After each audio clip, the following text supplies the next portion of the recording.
So, if I have an MBA, why am I sitting on only $500,000 in my nest egg? I've had that comment come up a couple times before. I'd say maybe 3 or 4 times. You want to hear a story? Here's how it goes. When I was going to school at UCLA, I was going to graduate with a sociology degree. And my girlfriend at the time was going on to law school.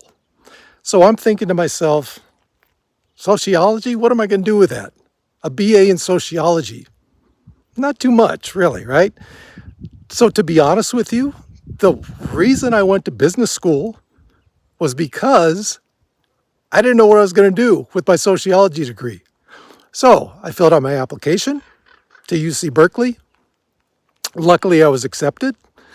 And after 2 years there, let me say first, after the first year there, I had an internship.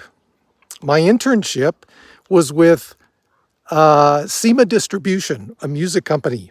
Unpaid internship, wasn't getting paid for it, but that's where the whole thing started. Before then, I thought after a year of business school, I'm going to do what a lot of other people do. Maybe investment banking, maybe real estate. But you know what, guys? It wasn't doing anything for me. Wasn't doing anything.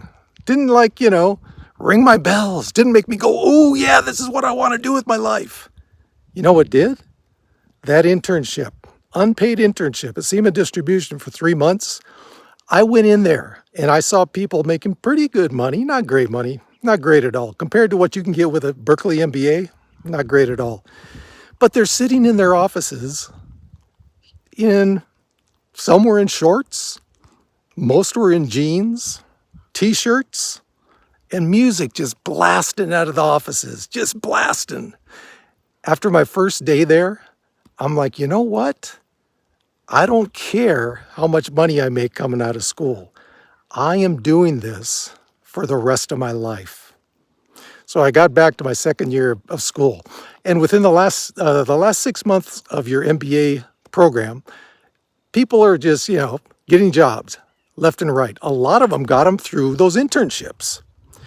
So what I did is I just started sending out resumes. I sent over 100 resumes to all the music companies I could think of. And back then, I had to look them up manually, right? We're talking, what was this, 1990? Or 92? 92, I think it was. Anyway, so you had to look them up all manually. I looked them all up manually. I got 5 responses, I think, total, maybe 10.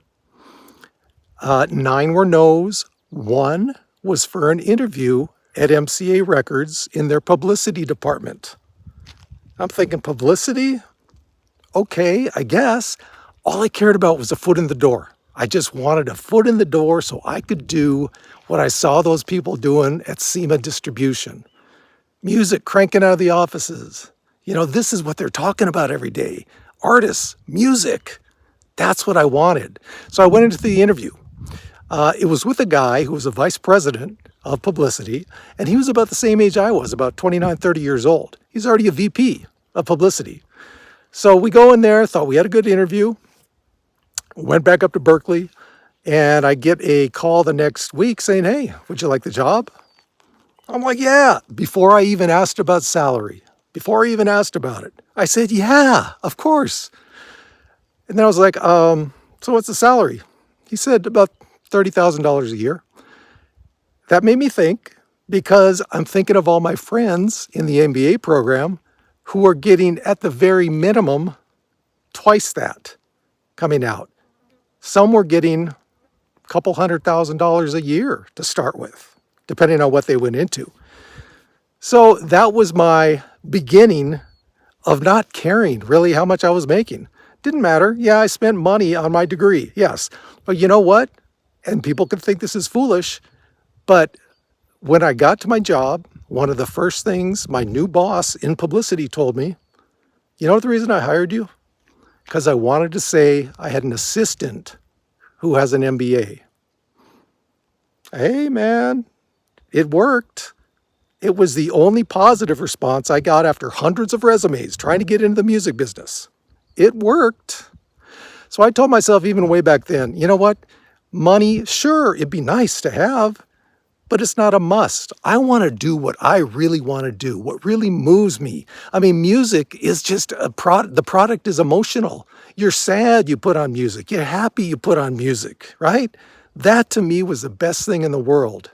And then on top of that, you get all the free concerts you want. If you wanted to, back then in the 90s, you could go out every single night of the year to a band and watch them for free because you worked for a music company. I took full advantage of that. Let's put it that way. I took full advantage of that. There were very many times I came in the next morning hungover, but you know what? So were half the other people, because that's what they did. They did it because they loved it. I do not regret my decision to take a very small salary to start with, to do something that's a dream. I didn't even know it was a dream until that internship, but it was a dream. Once I got it, I'll never regret it, ever. And, 20-year career that I had the best time. Oh my God. It was, like I said in videos before, if I still had that job or was in that in the industry with a job I liked, I wouldn't have retired. One thing about the music industry, though, it does spoil you for normal work. For like 95% of the jobs out there, right? I know the last 3 jobs I had, I couldn't stand. And why? There wasn't really anything that wrong with it. I was spoiled. I was used to being able to go to shows every single night, talking about music at work. My work was sales forecasting for musical artists. It wasn't work. I loved it. So do I regret not using my MBA to its full potential, to even half its potential, let's say? No, I don't. I'm good where I am now. I was able to retire early at 59. And if you are watching me for the first time, think about subscribing if you'd like strategies on how to get in retirement on moderate income. And please like the video as well. My name is Duane. I don't regret it at all. I'm where I want to be. Look at the country behind me. I was lucky enough to be able to settle in a place that is beautiful. Would I like to have a bigger retirement nest egg? Absolutely I would. Who wouldn't? Do I regret it? Absolutely not. So for those of you who are asking, hasn't been many, 3, 4 comments. You've got an MBA. Why do you only have $500,000 for retirement? There's the story. Hope you like it. I don't regret a thing. All right, guys. And remember, as usual, hey, you do what you want, man. Chase your dreams. Whatever's going to make you happy. What'll make you happy? If you get monetary, advancement out of that, great. Good for you. If not, weigh the pros and cons. I did way back when I was 30 years old. It's turned out great for me. I don't regret a minute of it.